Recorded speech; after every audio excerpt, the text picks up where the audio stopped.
ஹலோங்க, வணக்கம் and welcome to our channel kitchen நண்பர்கள். இன்றைக்கி நம்ம சேனலில் ரொம்ப சிம்பிளாக செய்யக்கூடிய ஒரு லஞ்ச் ரெசிபி தான் பார்க்க போகிறோம். சரி வாங்க ஸ்ட்ரைட்டாக நம்ம வீடியோக்குள்ளே போயிடலாம். இதுக்கு தேவையான பொருட்கள்னு பார்த்தீங்கன்னா, ஒரு முழு மாங்காவையும் துருவி எடுத்து வச்சுருக்குறோம். அதுக்கடுத்து இஞ்சி சின்ன சின்ன துண்டுகளை நறுக்கி வச்சுருக்கோம். காரத்துக்கு ஏற்ப பச்சை மிளகாய், கருவேப்பிலை, பெரிய வெங்காயம் ஒன்று மட்டும் நறுக்கி வச்சுருக்கோம். அண்ட் இந்த பக்கம் கடலைப்பருப்பு, உளுந்தம்பருப்பு, கடுகு, வரமிளகா கொஞ்சம் அண்ட் பெருங்காயம். இப்போ செய்ய ஸ்டார்ட் பண்ணிடலாம்.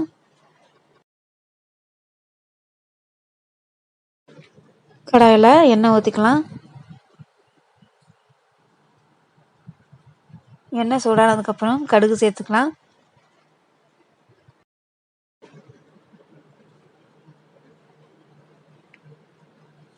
இப்போ அது கூடவே உளுந்தம்பருப்பும் கடலைப்பருப்பும் அதையும் சேர்த்துக்கலாம்.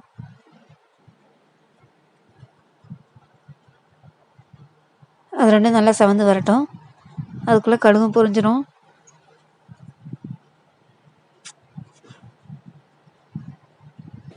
இப்போ அடுத்து 4 போல் வரமிளகாய் சேர்த்துருக்கோம். நான் கூடவே பெருங்காயம் போட்டுக்கலாம்.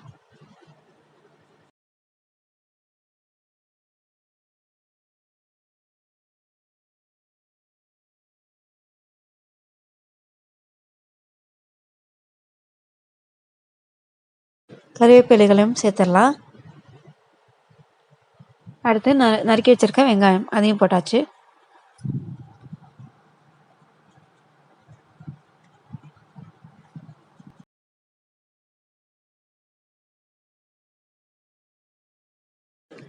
பச்சை மிளகாய் அண்ட் நறுக்கி வச்சுருக்க இஞ்சி சேர்த்துடலாம்.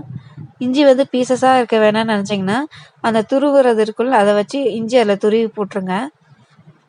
நல்லா வாசம் கிடைக்கும், நம்ம வாயில் அகப்படாமையே இருக்கும்.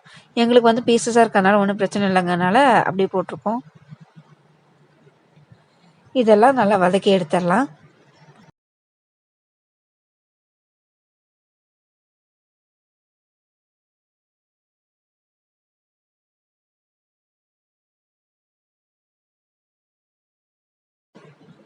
கொஞ்சமாக மஞ்சள் தூள் சேர்த்துக்கலாம்.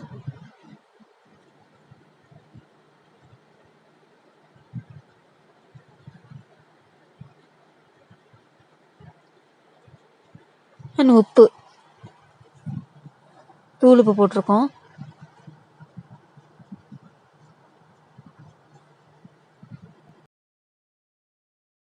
இதெல்லாம் வதங்கிருச்சு. அடுத்து நம்ம துருவி எடுத்து வச்சிருக்கிற மாங்காயை சேர்த்துடலாம்.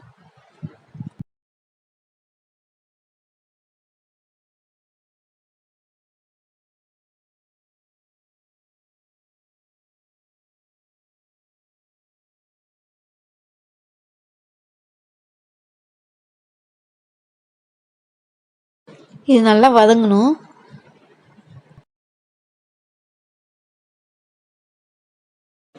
இதை நல்லா வதக்கியாச்சு. இப்போ இது கூட நம்ம வடித்து வச்சிருக்க சாதத்தை சேர்த்துடலாம். நல்லா உதிரி உதிரியாக இருக்கணும் சாதம்.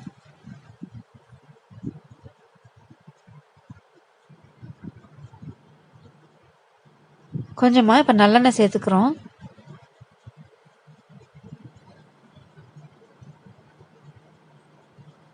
இதை நல்லா கிளறி எடுத்துட்டா அவ்வளோதான், நம்மளுடைய மாங்காய் சாதம் ரெடி ஆயிடுச்சு. நம்ம எண்ணெய் வந்து வதக்கிறதுக்கு, அதாவது தாளிக்கிறதுக்காக மட்டும்தான் ஊற்றணும் இல்லைங்களா? ஸோ அதோட மட்டும் நம்ம கிளறினோம்னா சாதம் வந்து கொஞ்சம் ட்ரையாக இருக்கும். அதனால தான் இப்போ கிளறும் போது கொஞ்சம் நல்லெண்ணெய் சேர்க்கறது. அது பெரும்பாலும் இந்த லெமன் சாதம், புளி சாதம் எல்லாத்துக்கும் அப்படி செய்வோம் இல்லைங்களா? அதே மாதிரி தான் இதுக்கும். அது மட்டும் இல்லாமல் நல்லெண்ணெய் சேர்க்கும் போது அதோட டேஸ்ட்டும் கொஞ்சம் அதிகப்படுத்தி கொடுக்கணும் நமக்கு சாப்பாட்டில். ஸோ இந்த வீடியோ உங்களுக்கு பிடிச்சிருக்குன்னு நம்புகிறேன். பிடிச்சிருந்தா லைக் பண்ணுங்கள், ஷேர் பண்ணுங்கள், கமெண்ட் பண்ணுங்கள் அண்ட் மறக்காமல் கிச்சன் நண்பர்கள் சேனலுக்கு சப்ஸ்கிரைப் பண்ணுங்கள். பக்கத்தில் இருக்க பெல் ஐக்கானையும் ப்ரெஸ் பண்ணிவிடுங்க. தேங்க்யூ.